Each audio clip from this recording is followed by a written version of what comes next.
అంటే అప్పట్లో yearly once లేదా 2-3 సంవత్సరాలకు ఒక సినిమా వచ్చేసారు. మన పూర్వ చరిత్ర గురించి చెప్పడం గురించో, దేవుడి గురించి చెప్పేదో ఇయన్నీ కూడా జరిగేవి సార్.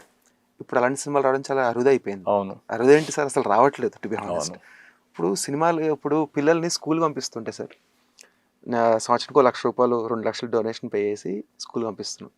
దాంట్లో తెలుగు అనే ఒక లాంగ్వేజ్ లేదు.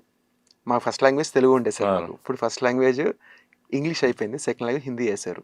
తెలుగు అనే లాంగ్వేజే లేదు. స్కూల్స్లో ఇవేమీ చెప్పట్లేదు. మరి రాబోయే జనరేషన్స్లో పిల్లలకి మన హిస్టరీ ఎలా తెలుస్తుంది అంటారు? సో పిల్లలకి మనం నేర్పించాలి. ఇప్పుడు మన తెలుగు భాష అనేది మనం నేర్పించడం మానడంలా, అంటే మనం ఒక పని చేసుకుని బతకాలి అని ఆ పని నేర్పించడానికి ఒక ఇంగ్లీషో లేదా ఇంకోటో నేర్పిస్తాం తప్పితే, ఒక భాష మన తెలుగు భాషను కదా ఎవరి భాష వాళ్ళకి నేర్పించాలి. మాతృభాష మించిన ఇంకో కంఫర్ట్ ఇంకోటి ఉండదు. కంఫర్ట్ కోసం మాట్లాడుతుంది. అలాగే మన మూలాలు, అది మీది ఏ ప్రాంతం కానివ్వండి, ఏ సంవత్సరం కానివ్వండి, ఏ మతం కానివ్వండి, ఎవరికి తగ్గది వాళ్ళు నేర్పించాలి. అంటే మతాన్ని నూరిపోయడం కాదు, మనకు తెలియకుండా ఉండే ఆ కథల్లో కొన్ని నీతులు ఉంటాయి, అది ఇన్బిల్ట్ అవుతాయి. అంటే పూర్తి మనం బయట ఉండే నుంచి ఇన్ఫ్లుయెన్స్ అవుతుంటాం, సొసైటీ నుంచి, ఫ్రెండ్స్ నుంచి.